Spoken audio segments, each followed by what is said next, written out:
teman-teman dan ibu dosen, selamat pagi untuk kita semua. Perkenalkan, kami dari kelompok 9 atas nama Marcelina Besi dan Veronica Yulian Bahi. Di video ini, kami akan mempresentasikan hasil diskusi kami dengan materi Kajana Fonem. Nah, sebelum masuk pada pembahasan, yang pertama itu kita harus mengetahui apa itu Kajana Fonem. Jadi, Kajana Fonem adalah daftar lengkap seluruh pembendaharaan bunyi atau fonem yang digunakan dalam suatu bahasa.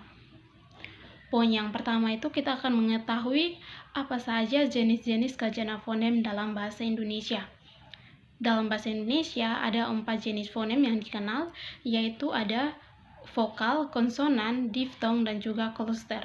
Nah, keempat fonem ini memiliki perannya masing-masing dalam membentuk kata, membedakan makna, dan juga mencerminkan kekayaan bunyi bahasa Indonesia.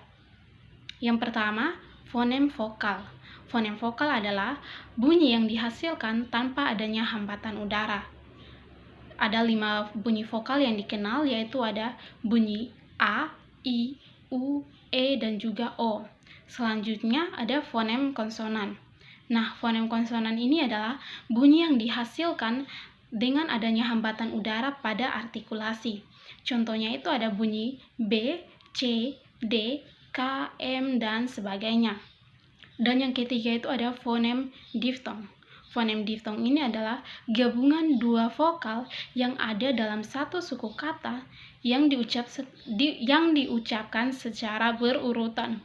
Contohnya itu bunyi I, A dan I pada kata pantai.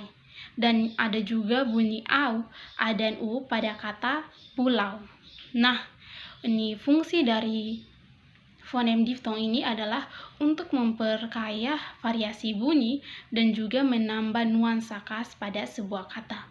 Dan yang keempat ini adalah fonem kluster.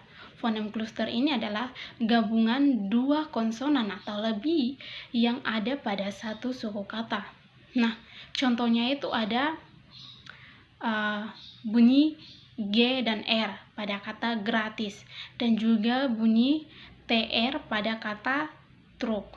Nah, itulah pembahasan pada poin pertama. Selanjutnya, pada poin yang kedua itu kita akan membahas tentang bagaimana klasifikasi sistem fonem vokal dan juga fonem konsonan, serta perannya masing-masing dalam membentuk struktur kata. Yang pertama itu klasifikasi bunyi vokal. Klasifikasi bunyi vokal itu ada 5 vokal utama, yaitu vokal A. Vokal A termasuk dalam vokal rendah dengan posisi lidah berada di bagian depan, contohnya pada kata mata. Kedua, vokal I. Vokal I termasuk dalam vokal tinggi dengan posisi lidah berada di bagian depan, contohnya pada kata bibir. Dan ketiga ini vokal U. Vokal U termasuk dalam vokal tinggi dengan posisi lidah berada di bagian depan, contohnya pada kata buku. Dan keempat ini vokal E. Vokal E termasuk dalam vokal sedang dengan posisi lidah berada di bagian depan, contohnya pada kata meja. Dan yang terakhir vokal O. Vokal O termasuk dalam vokal sedang dengan posisi lidah berada di bagian belakang, contohnya pada kata bola. Selanjutnya, peran vokal dalam struktur kata. Yang pertama itu sebagai inti dari suku kata, di mana setiap suku kata minimal memiliki satu bunyi vokal. Yang kedua itu untuk menentukan ritme dan intonasi dalam ujaran, dan yang ketiga itu untuk membedakan makna. Selanjutnya yang kedua, klasifikasi bunyi konsonan. Bunyi konsonan diklasifikasikan berdasarkan cara artikulasi dan tempat artikulasi, yaitu ada bunyi letup. Bunyi letup itu terdiri dari huruf P, B, T, D, K, dan juga G. Kedua, bunyi geser. Bunyi geser itu terdiri dari huruf S dan H. Ketiga, bunyi sengau. Bunyi sengau itu terdiri dari huruf M dan N. Bunyi getar. Bunyi getar itu contohnya itu huruf R. Dan juga bunyi literal. Bunyi literal itu contohnya pada huruf L. Dan yang terakhir bunyi semivokal, contohnya itu pada huruf W dan huruf Y.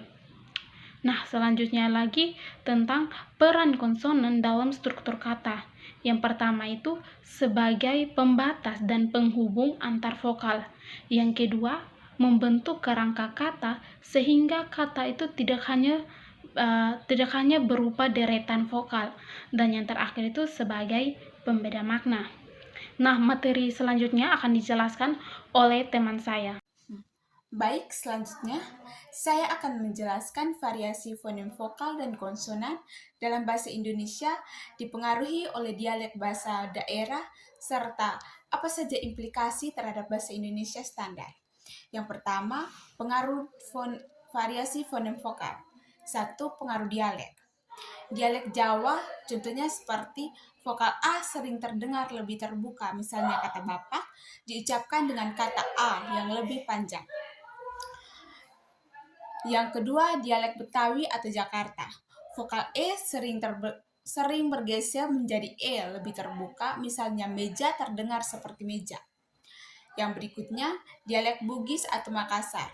Vokal O kadang terdengar lebih bulat dan panjang. Variasi vokal ini menunjukkan adanya kualitas bunyi meskipun fonemnya sama. Yang berikutnya, variasi fonem konsonan. Yang pertama, pengaruh dialek. Fonem R dalam bahasa Jawa, R sering diucapkan dengan getaran ringan. Dalam bahasa Batak, R lebih kuat dan bergetar penuh. Fonem H dalam bahasa Jawa, H kadang dilemahkan atau bahkan dihilangkan. Misalnya hati berubah menjadi ati. Fonem N sangat produktif dalam bahasa Jawa dan Sunda, sehingga banyak kata serapan ke dalam bahasa Indonesia yang mempertanyakan bunyi ini. Konsonan sering menjadi penanda dialek karena cara artikulasi berbeda antar daerah. Yang selanjutnya, implikasi terhadap bahasa Indonesia standar. Yang pertama, standarisasi. Bahasa Indonesia standar menempatkan sistem fonem yang relatif tetap, seperti 5 vokal utama dan kurang lebih 21 konsonan. Variasi dialek tetap diakui, tetapi dalam bahasa baku di sekolah, media, dan pemerintahan digunakan dalam bentuk standar agar komunikasi seragam. Kekayaan linguistik variasi fonem dari dialek memperkaya kosakata dan ekspresi bahasa Indonesia. Misalnya, kata serapan dari bahasa daerah membawa fonem K seperti N atau difong tertentu. Tantangan dalam pengajaran penutur asing sering kesulitan memahami variasi fonem karena penghafalan berbeda antar daerah. Yang berikutnya penutup. Kesimpulan, fonem merupakan satuan bunyi terkecil dalam bahasa yang berfungsi sebagai membedakan makna antar kata. Fonem terbagi menjadi 2 kelompok utama. Yang pertama, vokal dan konsonan. Vokal adalah bunyi yang dihasilkan tanpa hambatan aliran udara, misalnya A, I, U, E, dan O. Yang kedua, konsonan. Konsonan adalah bunyi yang dihasilkan dengan hambatan atau penyimpitan aliran udara, misalnya B, D, K, M, dan S. Vokal berperan sebagai inti suku kata, sedangkan konsonan biasanya berfungsi sebagai pengiring atau pembatas. Keberadaan dan kombinasi vokal serta konsonan dalam suatu bahasa membentuk sistem bunyi khas seperti menjadi ciri identitas bahasa tersebut. Singkatnya, kanjana fonem adalah kumpulan bunyi vokal dan konsonan menjadi satu dasar pembentukan kata dan makna dalam bahasa. Sekian, saya kembalikan. Sekian dari pemaparan materi kami. Selanjutnya kesempatan kami berikan bagi teman-teman yang mau bertanya untuk mengajukan setiap pertanyaannya itu dalam komentar. Terima kasih.